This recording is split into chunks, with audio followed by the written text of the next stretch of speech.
Good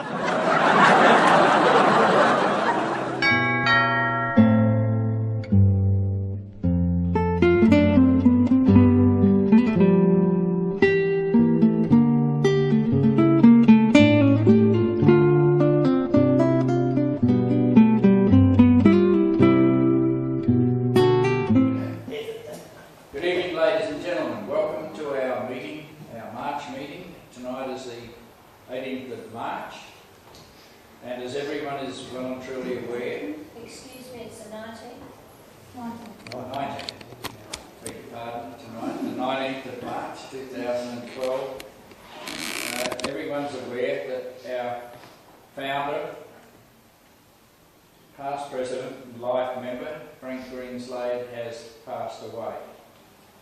Tonight, Roger Tomlins has prepared a presentation about times and experiences he has had with Frank, and he will give us a talk, and also he'll show some photos, and if we've any time after that, we've got a good CD with Frank interviewing some members, people who've worked at the Maylands aerodrome. It's a very interesting disc, but it runs for an hour, and we're not going to have an hour of that CD tonight, perhaps another time, but we will perhaps run it for a while, because it's Frank at his very best some years ago, and Frank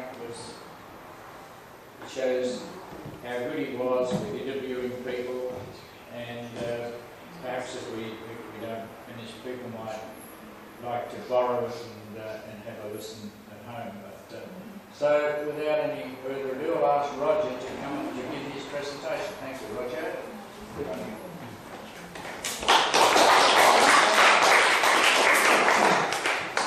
Start at the beginning.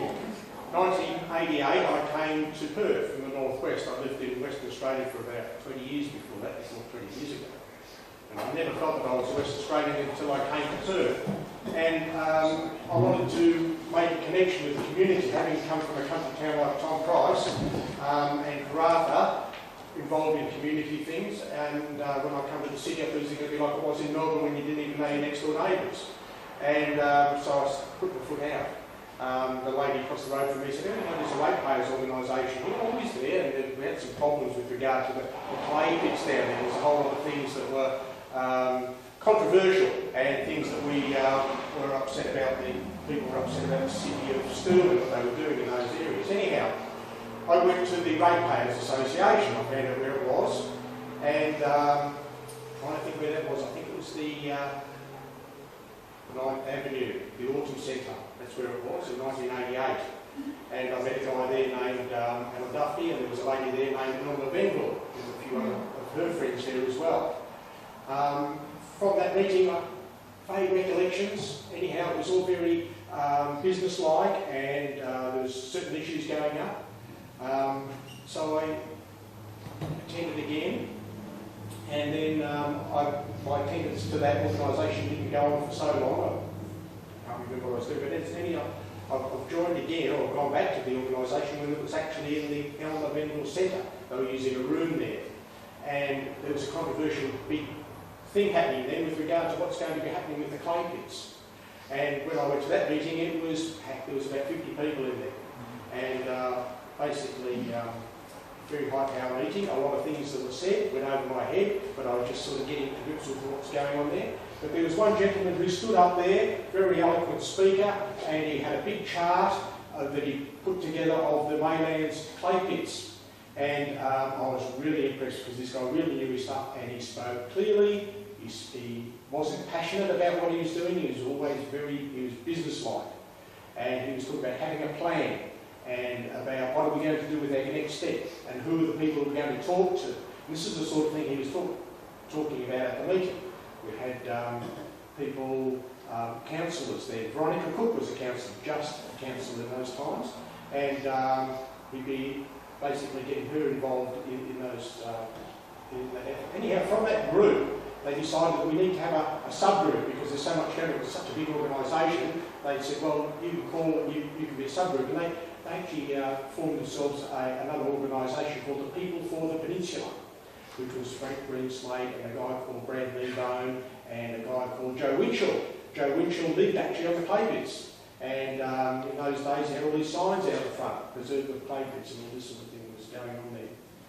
Anyhow, this is my introduction to Frank, and subsequent meetings, he thought about, let's form another organisation called a historical society of some sort.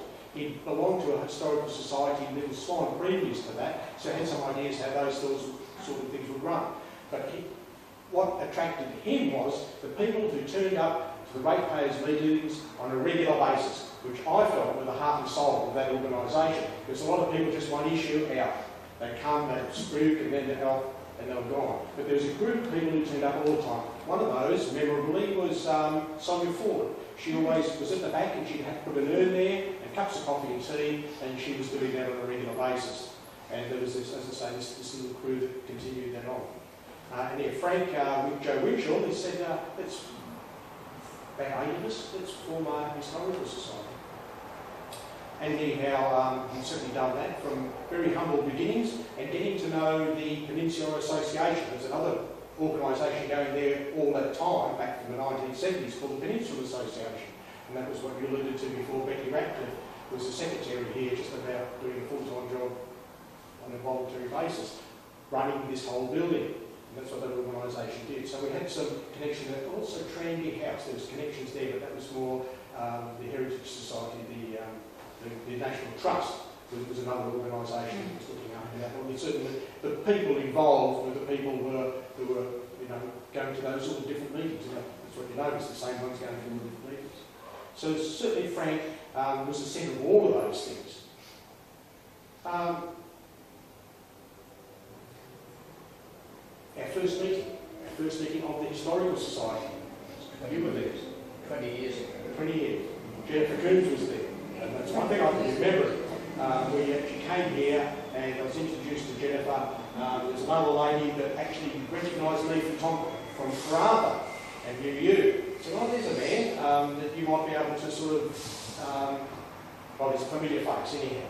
So that made it, because she was going to stay late in the night, and where do I go to, and blah, blah, blah. Anyhow, instead of these, because there's a familiar face somewhere else. Anyhow, that's Jennifer's still there.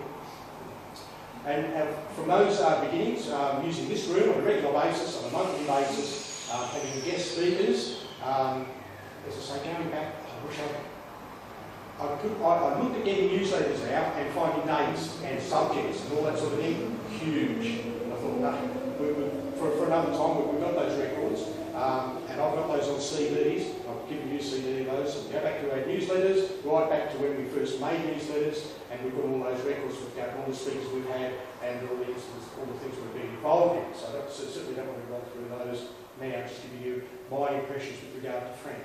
Anyhow, I slowly got to have my face fit. Strange people, new organisation, and I'd sit there and Frank would be up here doing stuff, and he was doing this, that, and the other. He was talking to people, and he was really like, he was switched on.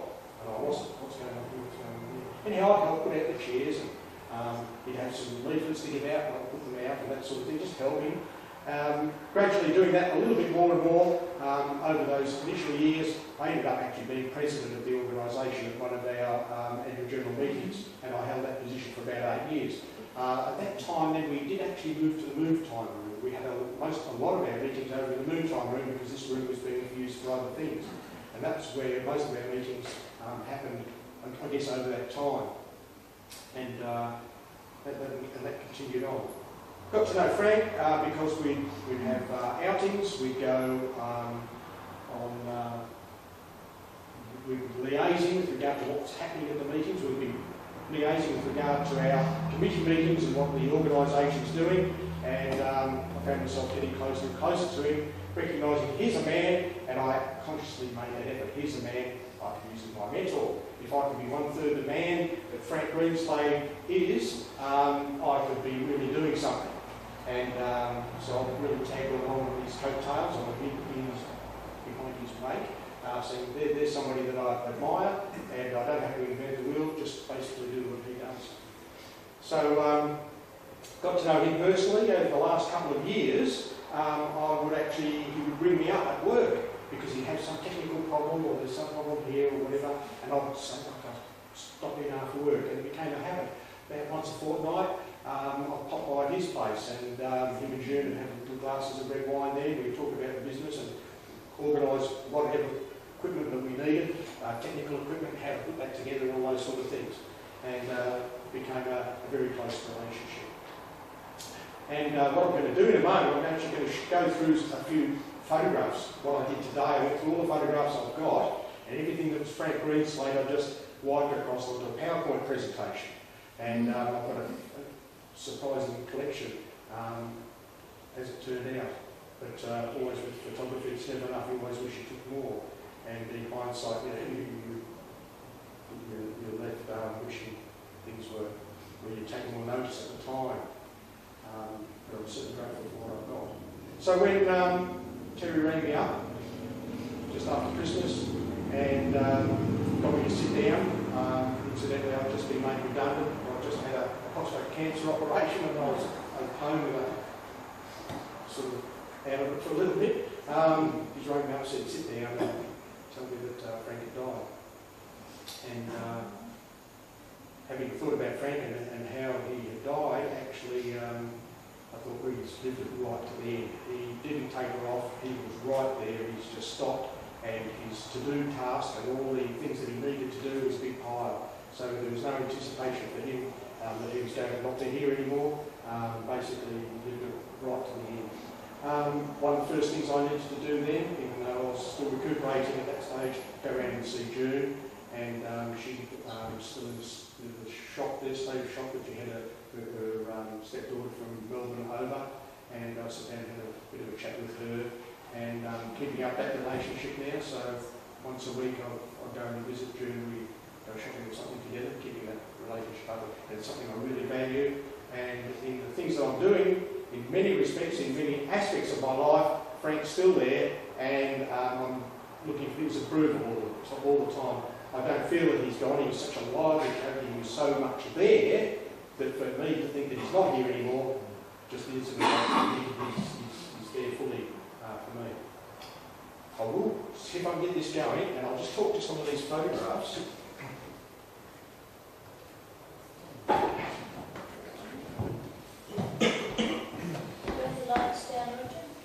I don't think so. This comes up.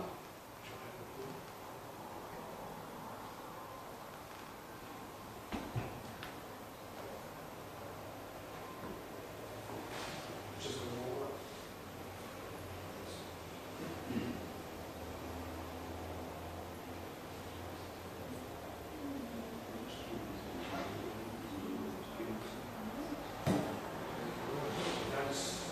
That's it. People like their business. That's it. That's it.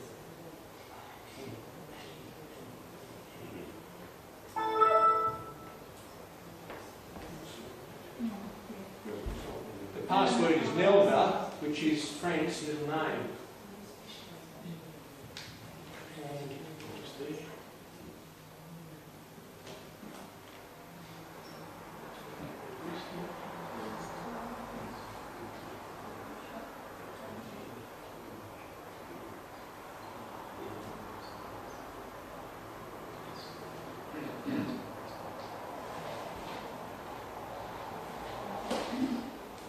Wonderful.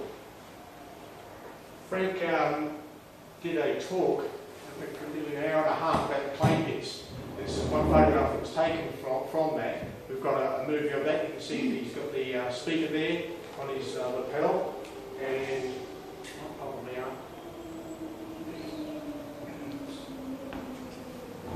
just had a thought because Frank's just reminded me that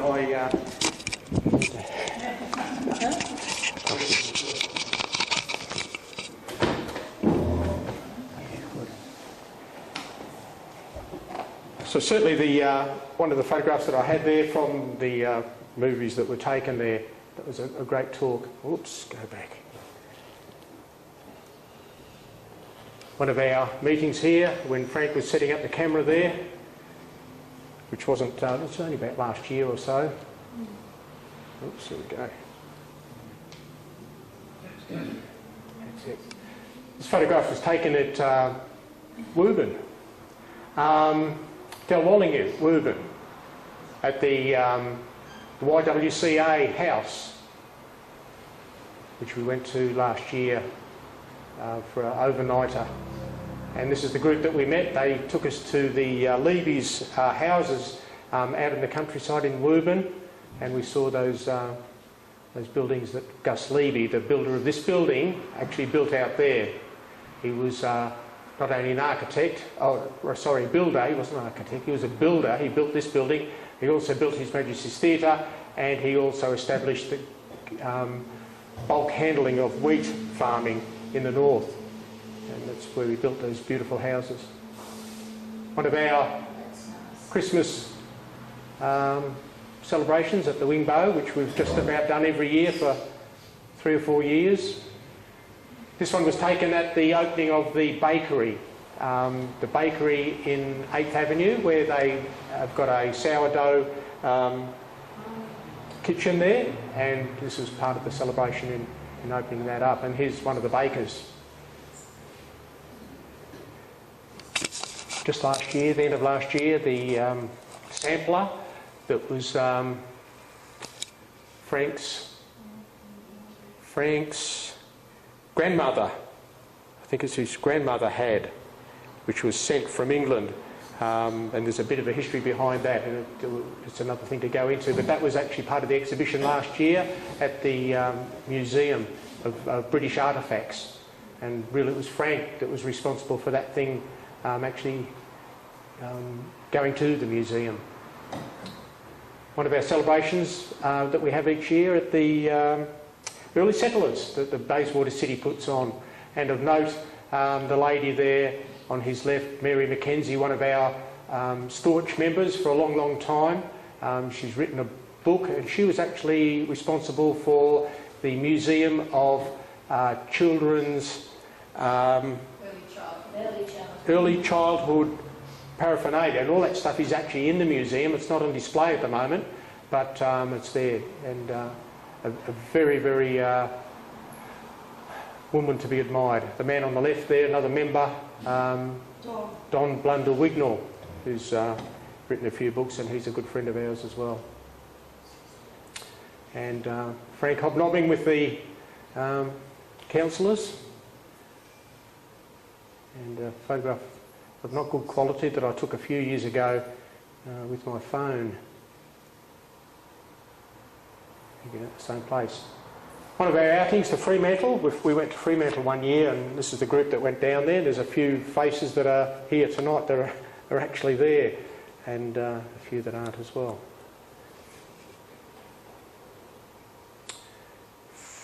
Frank and June had been on 22 cruises.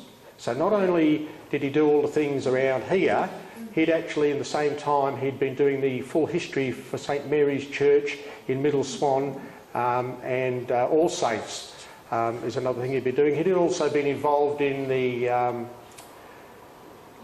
Masons very heavily, and did a lot of administrative work for them. And that's just a few of the things I know. There's a few other activities that he was heavily involved in. What's the old saying? When you want something done, get a busy person to do it.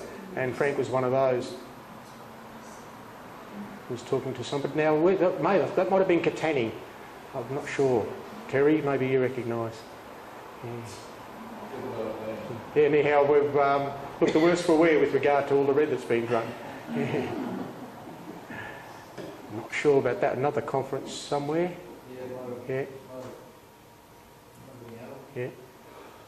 Now, of note here, Terry too, Frank had done some talks at the library, and this is where he'd set up all this. He's got that old computer there, and this is where this data projector came to life. He's got PowerPoint presentations with regard to the history of Maylands, and he would invite people to come to the library on Fridays, and he got me to come and set up all this stuff so that he could talk to it. And so the resources with regard to the talks that you want to do, Frank's already done them, and they'll be in some of those CDs that DVDs that I've given you. You can find those out. So we put up a display, we have the data projector there, and Frank had talked to the history of Maylands, which he's doing there as well.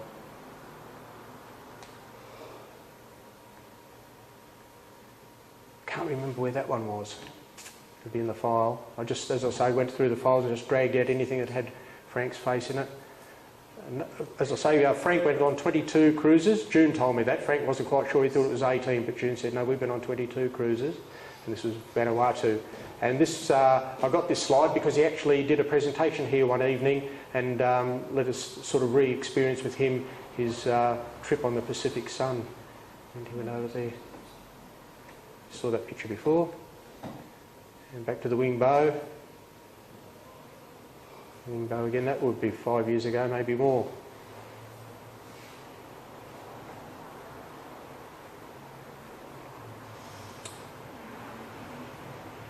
Where's that one, Terry? That, you know, that's the building next door. I think that is the tavern next door. So that's going back a long way. Yeah. We had a Christmas do over there. And that's a couple. There's more articles. I know I've seen more articles that Frank was in with regard to the local papers. There's one come to mind that I don't think I had, but certainly this is one that I grabbed when he was Citizen of the Year for Stirling, and getting the presentation there with Stephen Smith, Judy Edwards, and Lou, and who's the one on the right? Yeah. And of course, in the earlier days before we had this technology that we've got, Frank was very conscientious about getting all our speakers to be recorded, and we got those converted from tape to CDs, and from CDs actually into Word documents as well, and that cost a bit of money to get those transcribed, but at least we've got that information there. And the last slide there with regard to how when Frank's funeral at St Mary's.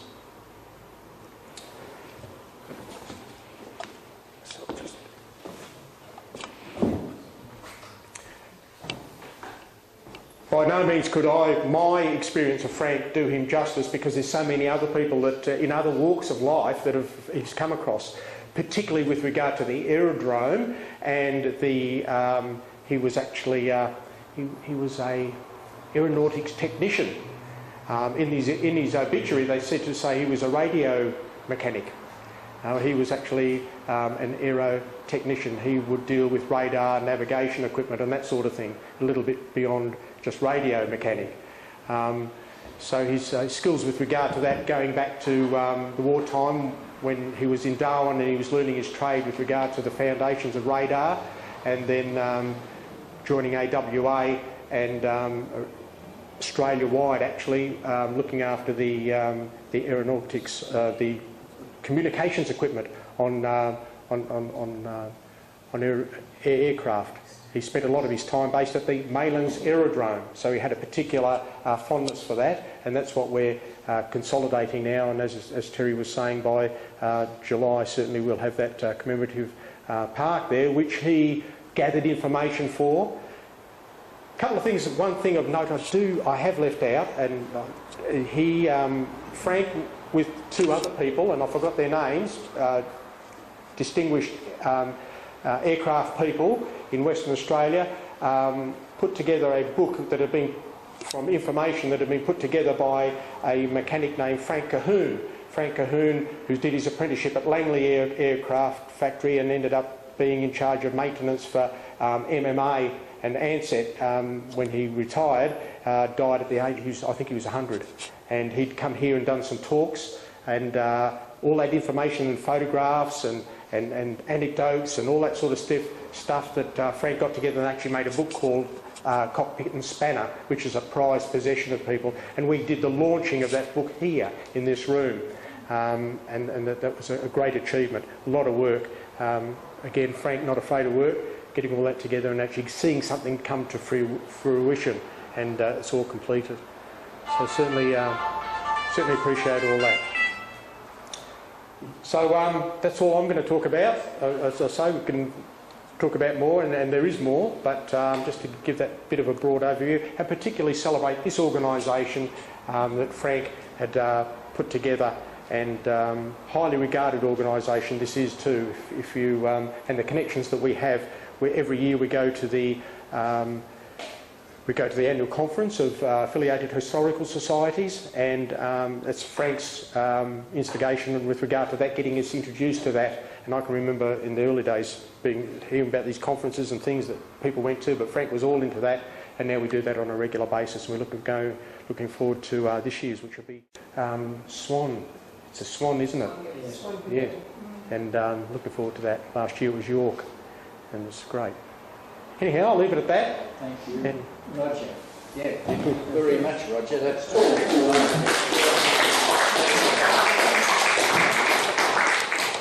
If I could add just a couple of things about Frank. Like Roger said, he was an aviation engineer.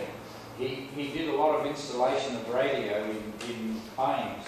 Some of the first radios installed in aircraft in Western Australia, Frank actually did the installation in. But he told me a good story about gold prospecting. That was something that he and June became involved in. And Frank retired quite early, I think about when he was 55. And he approached a company in Perth who produced metal detectors, and with his skills he explained they were having trouble finding anyone who could repair these metal detectors, and Frank somehow heard about that, and he went and talked to them, and they were very reluctant to give him any data sheets on this equipment because they didn't want it out in the public how these things were put together. And so Frank said, well, if you want me to do the repair, you have to give me the information. So he said he produced for himself best metal detectors you could get. And he and June regularly went out in a caravan up into the gold fields, and they did extremely well. And Frank told me that he did some of the cruises that they did was as a result of the gold that they actually found while they were on these trips, because he said, I had the best equipment that was available because I had all the information of how they were put together. So that was an interesting part of Frank's life as well.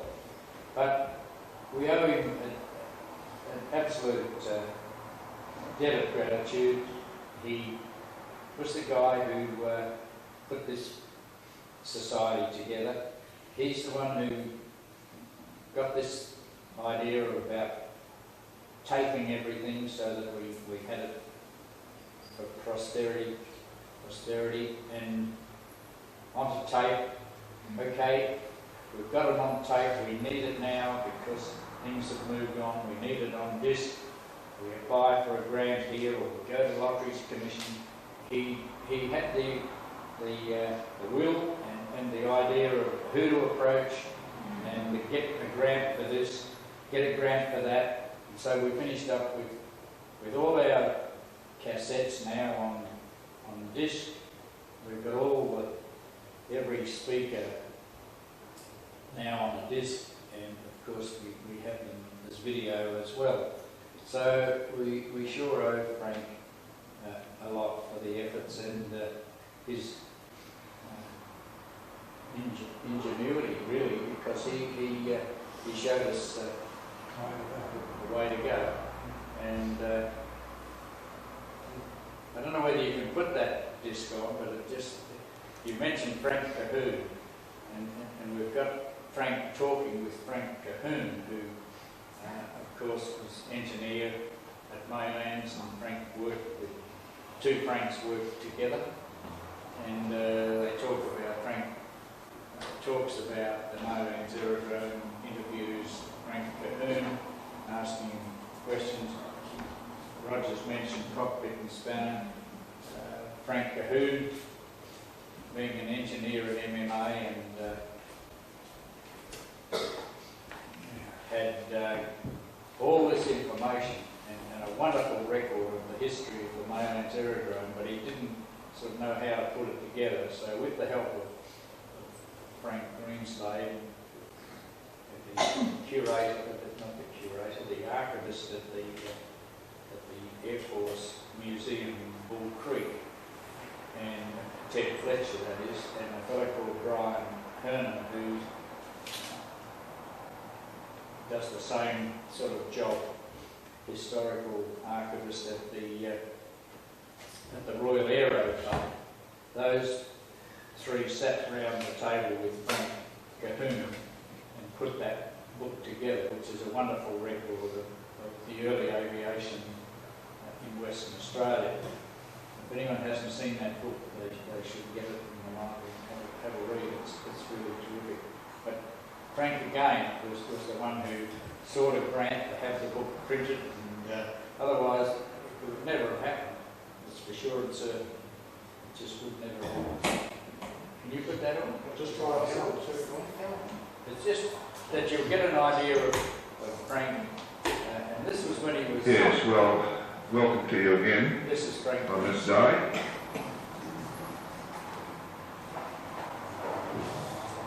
When we'll talk about the old Maylands Airport. But first of all, leading on from where Frank Cahoon talked to us before, about the foundation of the old airport, we have, I have here two letters by courtesy of Keith McCulloch, and I'll just read them to you, quite pertinent.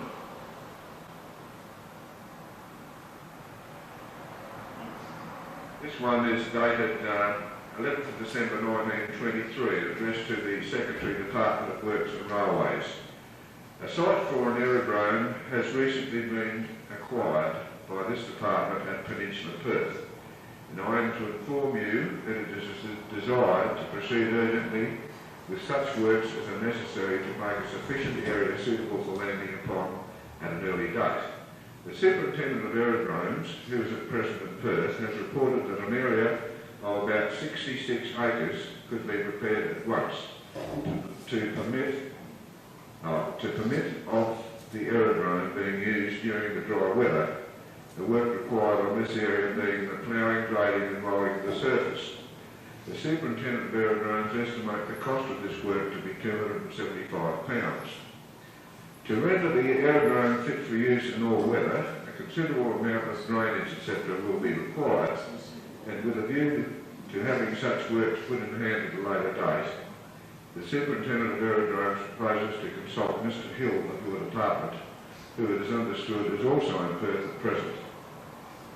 As it is proposed to extend the Geraldton Derby air route to Perth at an early date, the Minister for Defence has approved of the works required to prepare an area for immediate use of Perth to be proceeded with at the estimated cost of £275. And I am to request that you will please authorise the necessary funds from Division 9.1. I'm also to suggest that approval be given for Inspector G. Cadd, who is now in Perth with Captain Johnson, to carry out these works. The sign looks like T.F. Secretary. Secretary was addressed to the Secretary, Department of Works and Railways. Memorandum, there's an official number on it. Fast forwarded it so we can hear Frank Talking to Frank, yeah. Round number? Half of May?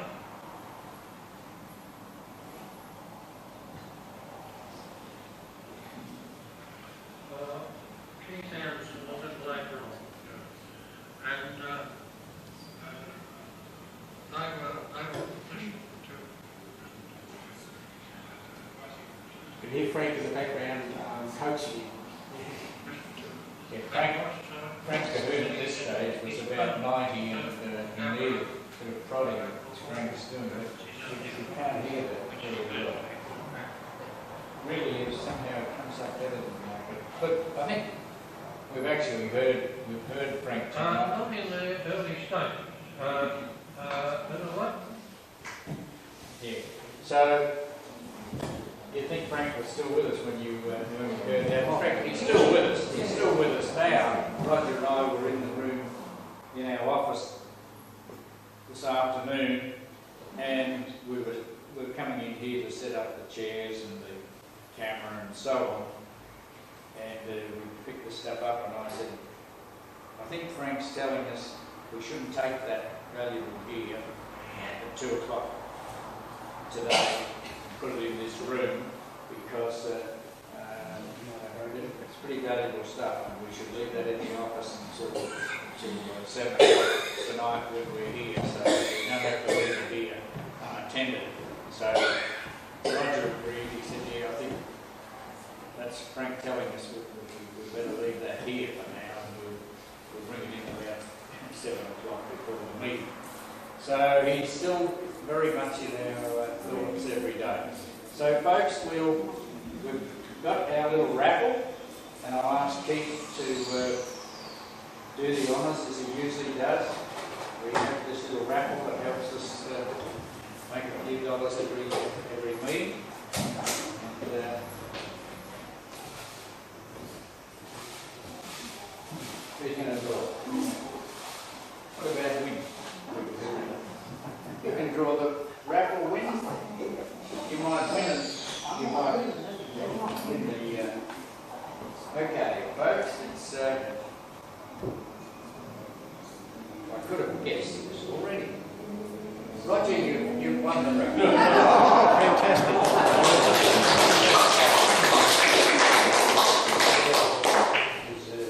Roger's, I think he's probably spent more than all of us on tickets, but congratulations. Thank you very much. This is a habit you have.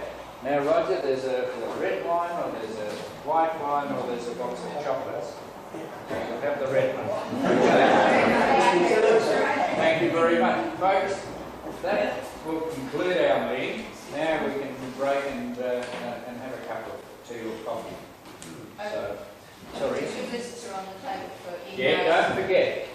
We need email addresses for anyone who has email, and anyone who can give us an hour or so on Sunday the 1st of April. We'd appreciate, and if you can come for an hour or so, give us a time when we can draw up a bit of a roster. Okay, thank you very much for attending, folks.